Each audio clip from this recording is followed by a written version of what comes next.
Hindu Kush and Amnesia Haze stand at opposite ends of cannabis storytelling, not because they are scientifically opposite plants, but because their names became brands, promises, and cultural markers. One name was drawn from a mountain range, attached to the idea of authenticity, history, and pure indica heritage, though that phrase was always more marketing than science. The other name was crafted in Amsterdam, tied to the Haze family and positioned as the daring, psychedelic option, a word that tourists repeated as folklore more than fact. Together, they show us how cannabis, at the turn of the millennium, was sold as much through myth and identity as through chemistry. Hindu Kush entered Western cannabis culture through the hash trade and the seed collection boom of the 1960s and 1970s. Travelers and smugglers carried seeds back from Afghanistan and Pakistan, and breeders like Sensi Seeds stabilized what they could for indoor markets. In catalogs and magazines through the 1980s and 1990s, Hindu Kush was described as pure indica, not because that was a scientifically accurate category, but because it matched what consumers expected from mountain-born, resin-heavy plants. That phrasing stuck. By the time Hindu Kush appeared on dispensary shelves in California decades later, the word Kush had already been stretched into a brand promise. You didn't need to know if the jar actually held a landrace export or a hybrid. If it said Kush, it meant heavy, resinous, body-oriented cannabis. The mountain became less important than the reputation attached to its name, and consumers learned to read Kush as a guarantee, even though its real genetic history was far more complex. Amnesia Haze tells the other half of this story. Bred in Amsterdam and associated with soma seeds in the late 1990s, it was built as a haze hybrid with Jamaican, Thai, and South Asian roots. The exact parentage was less important to consumers than the effect it promised. The name itself was a dare, amnesia. Tourists crowding coffee shops in the early 2000s didn't ask for lab reports. They pointed at menus where Amnesia Haze was listed as the trippy, overwhelming option. High Times Cannabis Cup wins amplified that story, and seed catalogs leaned into the reputation. It was marketed as the high-end haze that could blow your mind, a psychedelic holdout at a time when many hybrids were being bred shorter and heavier. Whether or not it truly erased memory didn't matter. The reputation did. In forums, travel diaries, and coffee shop chatter, Amnesia Haze became the test weed, the one you tried if you wanted to prove you could handle the strongest haze Amsterdam had to offer. That was folklore, not science, but folklore has always been part of cannabis literacy. For consumers, the contrast between Hindu Kush and Amnesia Haze was simple and striking. In California or New York dispensaries, Kush meant the strong, grounding side of cannabis. In Amsterdam, Amnesia Haze meant the daring, psychedelic side. Both names anchored consumers to an identity before the jar was even opened. Hindu Kush reassured buyers with a sense of lineage and tradition, even if what they were smoking was an export-stabilized hybrid. Amnesia Haze promised them something unpredictable, exotic, and powerful, even if the amnesia was just branding theater. Neither name described chemistry directly. They described reputations, carried forward by breeders, magazines, and consumers who needed simple scripts to make sense of a complicated plant. The irony is that both origins were already compromised.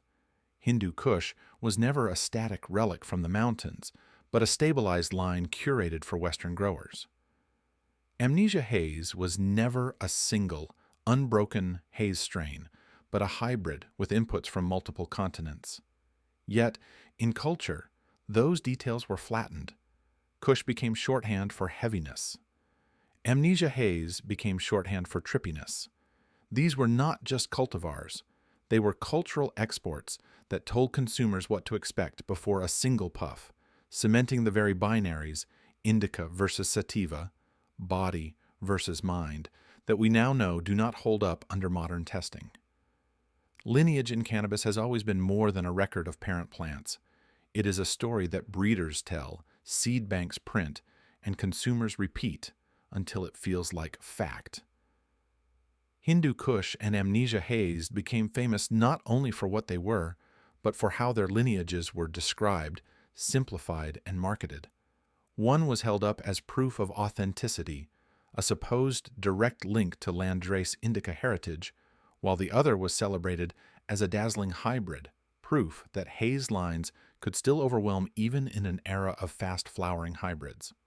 But both stories were more about cultural currency than about genetic certainty.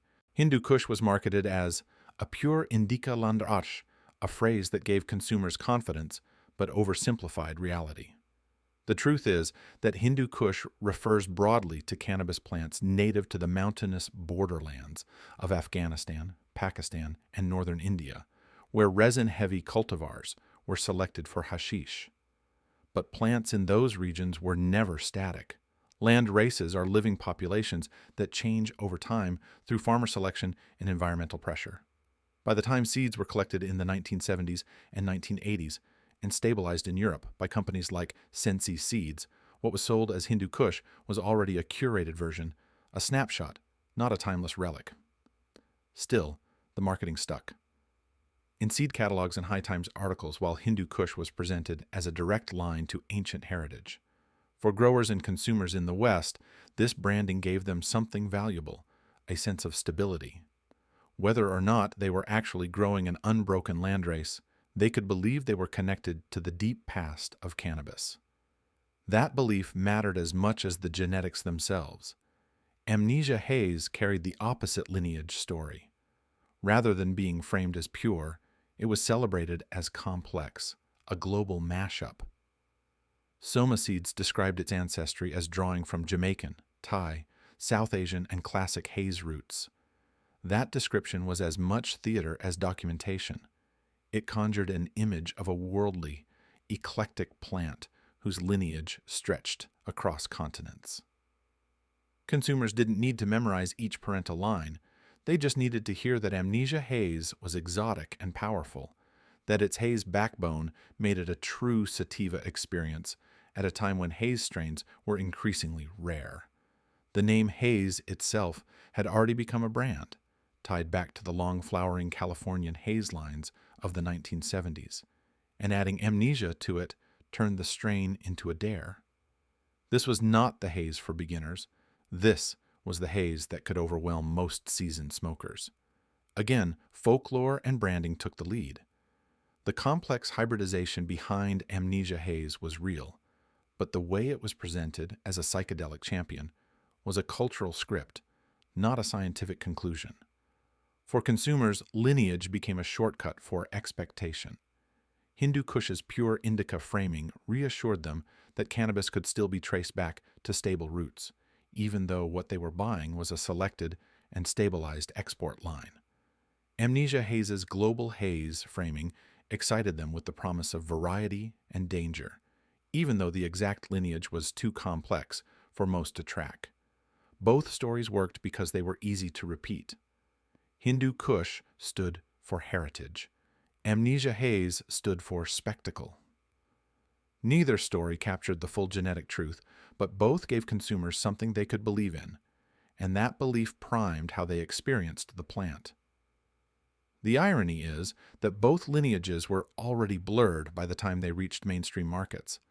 Hindu Kush had been stabilized for indoor growing, not frozen in time. Amnesia Haze was a deliberate hybrid creation, not a single preserved line. Yet in catalogs, menus, and competitions, those complexities were smoothed away. Kush was branded as the stable past. Haze was branded as the unpredictable frontier. Their lineage was not just a biological record, but a cultural product, one that reinforced the binary of indica versus sativa even when science no longer supported it. Cannabis culture is not only shaped by what grows in the ground, but by how names and reputations circulate through communities, media, and markets. Hindu Kush and Amnesia Haze became more than cultivars. They became symbols that told consumers what to expect before they even looked at the flower. Both names carried cultural weight far beyond their genetics. Hindu Kush was marketed and remembered as stability, the heritage anchor that reassured people that cannabis had roots that stretched back into mountain soil.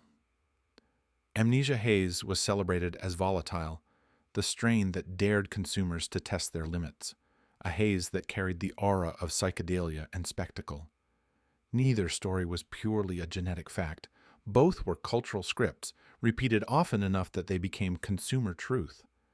Hindu Kush's cultural weight came from its branding as pure indica, a phrase that worked less as a scientific category and more as a shorthand for reliability. In Western markets, especially as seed banks like Sensi Seeds popularized it in the 1980s and 1990s, Hindu Kush was sold as proof that consumers could still buy authenticity. Dispensaries and growers leaned into the narrative. Kush meant heaviness. Kush meant resin. Kush suggested the real thing. Consumers didn't necessarily care about landrace theory or the number of stabilizations the plant had undergone. What mattered was the aura of lineage. When someone said they had Hindu Kush, it meant they were connected to something older, something solid, something that contrasted with the flood of hybrids whose names sounded more like marketing experiments than heritage plants. In cultural terms, Hindu Kush stood for trust. It gave consumers confidence that cannabis had history and continuity, even if the actual genetics were already hybridized and curated for Western growing conditions. Amnesia Haze oppositely carried its weight. Where Kush promised stability, Haze promised chaos. In Amsterdam during the early 2000s, menus often listed Amnesia Haze as one of the strongest, trippiest options available.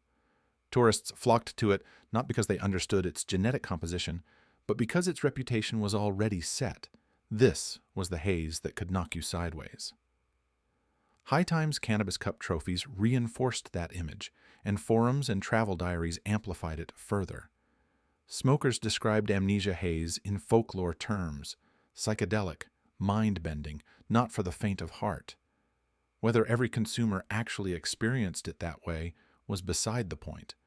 The reputation was sticky, and the word amnesia itself primed consumers to expect something overwhelming. In this sense, Amnesia Haze was less a single strain than a cultural dare, a badge of bravado for tourists and enthusiasts alike. The way consumers used these names shows how much weight narrative carries in the cannabis market. In California, saying "this is Kush" was enough to convince buyers they were getting something authentic, stable, and heavy. In Amsterdam, saying "this is Amnesia Haze" was enough to convince buyers they were stepping into an intense, exotic experience. Both names worked as cultural passwords. You didn't need to know the full genetic history. You only needed to know the shorthand. Kush equaled weight. Haze equaled a trip. And because consumers repeated these associations to each other, in coffee shops, in forums, in dispensaries, they hardened into truths that shaped not only consumer expectation, but also the way bud tenders and seed banks presented the plants. But the cultural weight of Hindu Kush and Amnesia Haze also reveals how easily complexity was flattened. Hindu Kush was marketed as pure indica, even though landraces are never static. Amnesia Haze was branded as psychedelic, even though no single cultivar can guarantee that outcome. These phrases persisted not because they were scientific, but because they were simple, memorable, and easy to repeat. They gave cannabis culture two neat archetypes to cling to: Kush as heritage, Haze as frontier, even as the actual chemistry of these plants told a more complicated story. Chemistry has always been where myth meets measurable reality. On paper, Hindu Kush and Amnesia Haze can both be broken down into cannabinoids, terpenes, and ratios that any lab could track. But the way those numbers were translated to consumers depended on story as much as science. Hindu Kush was often marketed with the shorthand indica profile, a phrase that consumers took to mean heavy, resinous, and calming. Amnesia Haze was given the opposite shorthand, sativa profile, interpreted as energizing, cerebral, and intense. Yet, when you examine the chemistry, what emerges is not a strict polarity, but two different combinations of the same compounds, layered with cultural framing that amplified certain traits while ignoring others. For Hindu Kush, breeders and marketers leaned into its resin production and cannabinoid ratios. Labs consistently placed it in the mid to high THC range, with CBD often present, but at trace levels compared to its intoxicating counterpart. Terpenes like myrcene, beta-caryophyllene, and humulene were often highlighted in descriptions. Myrcene especially became a keyword in compliance-friendly marketing. Seed banks described Hindu Kush as myrcene dominant, and myrcene itself was framed in consumer language as grounding or sedative. Those words were never laboratory conclusions. They were cultural translations. The plant's terpene profile became part of its story, reinforcing the pure indica label, even though nothing in the chemistry proves a direct connection between myrcene and the stereotyped indica effect. What mattered was that consumers saw Hindu Kush's chemistry presented in a way that aligned with the cultural script: heavier, earthier, more resin-focused. Amnesia Haze's chemistry, by contrast, was framed through volatility and complexity. With THC levels often on the higher end of the spectrum for its time, it gained a reputation as a strong cultivar, though that strength was as much branding as data. What set it apart culturally was its terpene profile. Pinene, terpinolene, and limonene frequently showed up in lab analyses, and seed banks used these terpenes as selling points. Pinene was described as sharp and stimulating, limonene as bright, and terpinolene as exotic. Again, these weren't scientific claims of effect, but cultural framings attached to molecules. The combination reinforced the narrative that Amnesia Haze was psychedelic. Tourists didn't ask for terpinolene by name, but when menus framed amnesia as exotic and disorienting, that terpene became part of its mythology. Consumers remembered the story. Haze equals citrus, spice, energy, intensity. The deeper truth is that both Hindu Kush and Amnesia Haze demonstrate the same principle. Chemistry is not binary.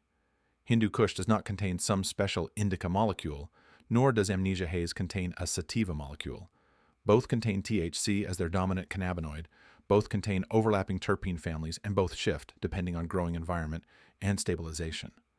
What differentiates them is how certain compounds were amplified in cultural retellings. Myrcene in Kush became a symbol of heaviness. Terpinolene in Haze became a symbol of psychedelia.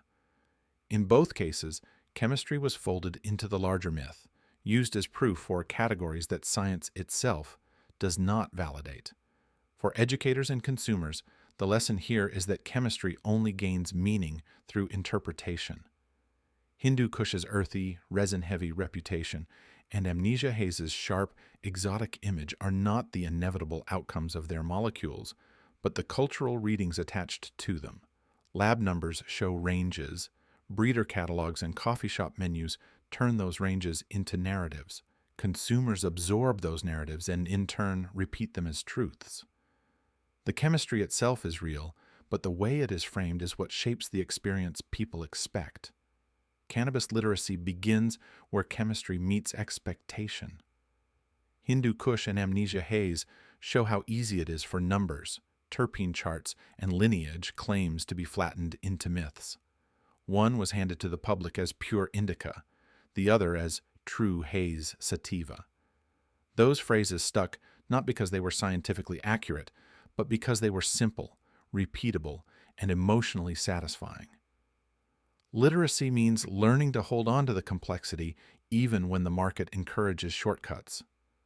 For Hindu Kush, literacy requires understanding that what was sold as a landrace indica is really a selected, stabilized version of plants from a mountain region, not a genetic fossil. The name does not guarantee a timeless, unchanged line. It signals a story of export, curation, and branding. Knowing this does not diminish Hindu Kush. It makes the plant more interesting. A literate consumer can recognize that the word Kush has multiple layers of meaning, a geographic reference, a cultural brand, and a market shorthand, without assuming it encodes a guaranteed set of effects. For Amnesia Haze, literacy requires recognizing how chemistry gets turned into reputation. The presence of terpinolene, pinene, or limonene does not automatically create a psychedelic experience, even though those terpenes were marketed as evidence of Haze's unique power. Literacy means seeing the gap between measurable molecules and the stories attached to them. It means asking why certain compounds get elevated into symbols while others are ignored. It also means acknowledging that consumer reputation, the word of mouth that called Amnesia Haze mind-bending, is itself part of how cannabis culture evolves, even if it doesn't always line up with chemistry. The deeper literacy here is about resisting the urge to divide cannabis into clean categories. Hindu Kush and Amnesia Haze demonstrate how categories are created after the fact, not discovered in the plant itself. The Indica and Sativa labels attached to them were tools of simplification, cultural technologies that helped consumers navigate choice in the absence of deeper chemical knowledge. Today, as lab testing and terpene profiling are more accessible, literacy means being able to read past those inherited labels. It means knowing that two cultivars can share THC dominance yet be framed as polar opposites because of how their stories were told. This kind of literacy does not strip cannabis of its mystery. On the contrary, it deepens it. By learning to see Hindu Kush as more than pure indica and Amnesia Haze as more than tripweed, consumers gain tools to appreciate nuance. They can recognize that their experience is shaped by both chemistry and expectation, both lab results and cultural repetition. Literacy means honoring the richness of cannabis without collapsing it into binaries that were never real to begin with. The myth of indica and sativa has never been about botany alone. It has been about storytelling, repetition, and the need for certainty in a plant that defies simple categories. Hindu Kush and Amnesia Haze sit at opposite poles of that binary, one held up as the pure indica, the other celebrated as the quintessential haze sativa. Yet, when you look closely, both reveal how fragile the binary really is, and how much of it was built on cultural scaffolding rather than scientific foundations. Hindu Kush was marketed in Europe and North America as the living proof of indica's existence: squat, resin-heavy, earthy, stable. But what consumers were actually buying was a stabilized export line, curated for indoor production. The idea that it represented some eternal, unchanging category of cannabis was a story designed to sell seeds and flowers, not a biological reality. Landraces in the Hindu Kush Mountains were diverse, adaptive, and constantly shifting under farmer selection. The version that made its way into Amsterdam seed banks was a curated interpretation, frozen into a brand. Calling it pure indica was never a taxonomic statement. It was a consumer promise, a way to give stability to a market-craving lineage in an era of increasing hybridity. Amnesia Haze, meanwhile, was cast as the proof of sativa's endurance: long-flowering, exotic, cerebral, volatile. Its very name primed consumers to expect intensity, even overwhelm. In Amsterdam, it became a shorthand for tripweed, the strain tourists pointed to when they wanted an unforgettable haze experience. But again, what they were consuming was not a preserved wild type from equatorial fields, but a deliberately bred hybrid, pieced together by soma seeds from multiple regions and stabilized through careful selection. The label True Sativa was not a scientific designation, but a marketing device, a way to sell the plant as exotic and extraordinary in a market saturated with hybrids. The myth persisted because it worked. Consumers needed shortcuts. Bud tenders needed quick ways to categorize. Magazines and competitions needed simple language to crown winners. Indica versus sativa became the grammar of cannabis culture, repeated in seed catalogs, coffee shop menus, and High Times spreads until it felt like truth. But as Hindu Kush and Amnesia Haze demonstrate, those categories are stories. The chemistry doesn't split cleanly. Both are THC dominant, both carry overlapping terpene families, both shift depending on the environment and cultivation. What makes them seem like opposites is not the plant alone, but the cultural frame wrapped around them. Myth breakdown does not mean dismissing the past. It means learning to see how these categories were created, why they stuck, and how they continue to shape consumer psychology. Hindu Kush reassured buyers that cannabis had roots, that they could still access heritage and stability. Amnesia Haze promised adventure, intensity, and the thrill of risk. Together, they gave shape to the binary: Indica as anchor, Sativa as horizon. That binary helped generations navigate the market, even if it did not reflect the plant's actual complexity. Breaking the myth today requires holding on to both parts of the story, recognizing that indica and sativa are cultural narratives, not scientific truths, does not strip cannabis of meaning. It shifts the meaning. It reminds us that categories are built, not discovered, and that our job as literate consumers is to ask what those categories are doing, who they serve, and how they shape our expectations before we even touch the flower. The myth of indica versus sativa may have started as a way to simplify choice, but its endurance shows how much power stories have in shaping the way we experience a plant. If Hindu Kush and Amnesia Haze prove anything, it is that cannabis is bigger than the categories we've tried to force it into. One became the heritage anchor of indica, the other the exotic dare of sativa. Both became cultural passwords, repeated until they felt like truth. But what their stories actually reveal is how much of cannabis culture has been built not on fixed biology, but on narrative, breeder catalogs, coffee shop menus, magazine spreads, and consumer retellings. Literacy is not about rejecting these stories, but about learning to see them clearly. When we recognize that indica and sativa are myths of simplification, we gain the freedom to ask better questions, to look deeper into chemistry, and to understand how expectation shapes experience as much as molecules do. This kind of literacy is more than personal. It is reshaping the cannabis industry itself. Dispensaries that once leaned entirely on indica sativa menus are now moving toward terpene and cannabinoid breakdowns because educated consumers demand more precision. Breeders that once sold legend are now under pressure to provide transparency. Even regulators are beginning to ask how labeling practices affect consumer safety and perception. What started as a movement among informed users is slowly rewriting the structures of the legal market. That shift begins with conversations like this one, where history, culture, and chemistry are pulled into the same frame, and the myths are exposed for what they are: tools, not truths. Hindu Kush and Amnesia Haze will always hold weight in cannabis culture. They are touchstones, names that still carry power on menus and in stories. But the real takeaway is not to slot them neatly into opposite boxes. It is to see how those boxes were made in the first place and to refuse to be limited by them. Literacy does not strip cannabis of mystery. It gives us a new way to appreciate its depth.